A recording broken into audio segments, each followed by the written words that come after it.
Sermon 97 de saint Augustin, la pensée de la mort, Marc 13, 32. Vous venez d'entendre, mes frères, un avertissement de l'Écriture. Mais quand elle nous dit d'être en éveil dans l'attente du dernier jour, c'est au dernier jour de sa vie que chacun de nous doit songer, car il est à craindre qu'en regardant encore comme éloigné le dernier jour du monde, vous ne soyez endormis à votre dernière heure. Qu'a dit Jésus-Christ du dernier jour du monde ? Qu'il n'est connu ni des anges des cieux, ni du Fils, mais du Père seul.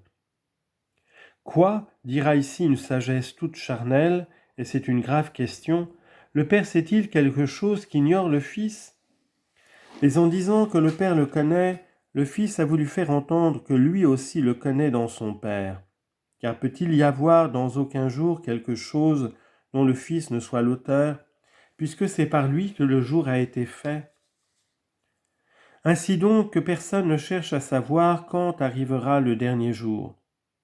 Ah, plutôt veillons tous en menant une sainte vie, dans la crainte que chacun de nous ne soit surpris par son dernier jour et ne paraisse au dernier jour du monde ce qu'il était au dernier jour de sa vie. Tu ne trouveras aucun appui dans ce que tu n'auras pas fait. Chacun sera aidé ou accablé par ses œuvres. Comment alors avons-nous pu chanter avec un psaume « Ayez pitié de moi, Seigneur, car l'homme m'a foulé aux pieds » Psaume 55, verset 2. L'homme signifie ici quiconque vit humainement, car à ceux qui vivent divinement, il est dit ailleurs « Vous êtes tous des dieux et les fils du Très-Haut ». Tandis qu'aux réprouvés, qui ont préféré rester des hommes ou vivre humainement plutôt que d'être des dieux, comme ils y étaient appelés, l'Esprit Saint parle ainsi, « Mais vous mourrez comme des hommes, et comme des princes vous tomberez. » Psaume 81, versets 6 et 7. Si en effet l'homme est mortel, n'est-ce pas pour lui un motif de régler sa vie plutôt qu'un motif de s'enorgueillir ? De quoi peut s'enorgueillir ce ver qui mourra demain ? Je le dis hautement à votre charité, mes frères, des mortels orgueilleux doivent rougir en face du diable. Le diable sans doute est superbe, mais il est immortel. Il est méchant, mais c'est un pur esprit. Le supplice du dernier jour pour lui est réservé pour l'éternité.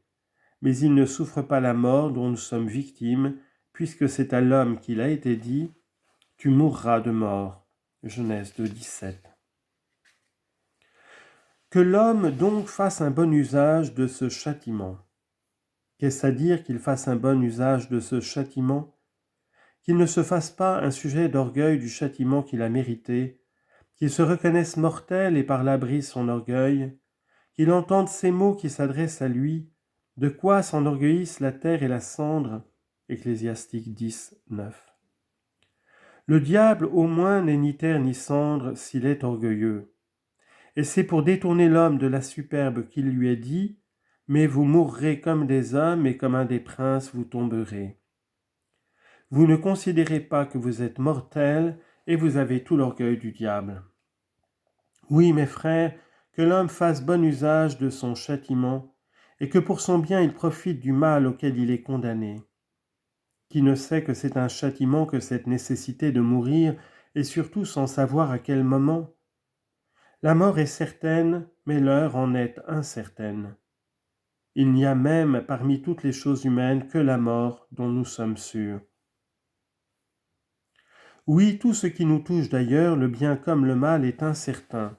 La mort seule est certaine. J'explique ma pensée. Un enfant est conçu.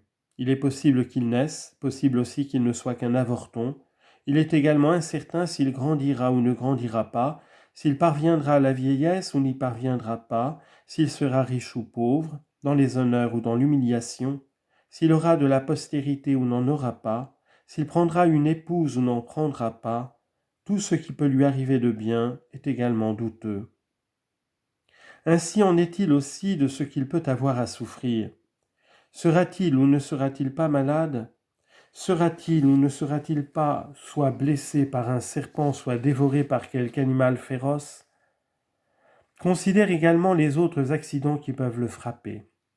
De chacun d'eux tu pourras dire peut-être oui, peut-être non. Mais que pourrais-tu dire de la même manière que peut-être il mourra et que peut-être il ne mourra pas? Quand les médecins ont visité un malade et que sa maladie lui semble mortelle, il en mourra, disent-ils, il n'en réchappera point.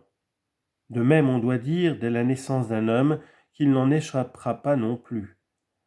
Ainsi la maladie date de la naissance et ne se termine qu'à la mort. Encore ignore-t-on si on ne doit pas contracter alors une maladie plus affreuse. Ce mauvais riche vient d'être délivré d'un mal où il trouvait ses délices, mais c'est pour tomber dans un autre mal où il ne rencontrera que des supplices. Tandis que ce pauvre n'a fait qu'échanger la maladie pour la santé. Luc 16, 22. Mais aussi avait-il fait son choix dès cette vie et semé ici ce qu'il devait moissonner dans cet autre monde. Quel motif pour nous engager de veiller durant toute notre vie et de choisir ce que nous pourrons garder éternellement? Mais n'aimons pas le monde. Le monde écrase ceux qui l'aiment, il ne les rend pas heureux. Travaillons plutôt à éviter ses pièges qu'à craindre sa chute. Qu'il tombe d'ailleurs, le chrétien n'en demeure pas moins debout, car le Christ ne tombe pas. Pourquoi effectivement le Seigneur dit-il « Réjouissez-vous, car j'ai vaincu le monde » Jean 16, 33. Nous pourrions lui répondre « N'est-ce pas, c'est à vous, Seigneur, de vous réjouir, réjouissez-vous puisque vous avez vaincu. » Quel motif en effet avons-nous de nous réjouir et pourquoi nous dit-il « Réjouissez-vous » sinon parce que c'est pour nous qu'il a vaincu après avoir combattu pour nous. Et quand a-t-il combattu? Quand il s'est fait homme. Suppose qu'il n'est pas né d'une vierge, qu'il ne s'est pas anéanti lui-même en prenant une nature d'esclave, en devenant semblable aux hommes, et en se montrant homme par tout son extérieur. Confère Philippiens 2,7. Comment aurait-il lutté? Comment aurait-il combattu? Comment aurait-il pu être tenté et remporter une victoire sans avoir soutenu de bataille? Au commencement était le Verbe, et le Verbe était en Dieu, et le Verbe était Dieu. Dès le commencement, il était en Dieu. Tout a été fait par lui, et sans lui rien ne l'a été. Or ce Verbe de Dieu aurait-il pu être crucifié par les Juifs, être insulté par les impies, être déchiré de soufflets et couronné d'épines? C'est donc pour souffrir ces indignités qu'il s'est fait chair. Et pour vaincre, il est ressuscité après les avoir endurées, mais en nous assurant la grâce de ressusciter nous-mêmes, sa victoire devient la nôtre.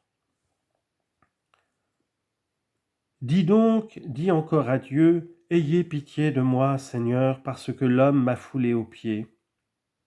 Ne te foule pas aux pieds toi-même, et aucun homme ne l'emportera sur toi. Suppose en effet qu'un homme puissant le menace. De quoi le menace-t-il? Je vais te dépouiller, te condamner, te torturer, te mettre à mort, dit-il. Et toi de crier, ayez pitié de moi, Seigneur, parce que l'homme me foule aux pieds. Si tu dis vrai, c'est de toi que tu parles, et ce mort ne te foule que parce que tu crains ses menaces. Et comme tu ne les craindrais pas si tu n'étais homme, c'est dans ce sens que l'homme te foule aux pieds. Mais quel remède? Ô homme, c'est de t'attacher à Dieu qui t'a fait homme, c'est de t'unir fortement à lui, de te confier en lui, de l'invoquer pour qu'il soit ta force. Dis-lui, en vous Seigneur est ma force, et tu te riras des menaces des hommes, et tu chanteras comme il t'y invite lui-même. J'ai mis en Dieu mon espoir, et je ne crains rien de ce que peut l'homme contre moi. Psaume 55, versets 2 et 11.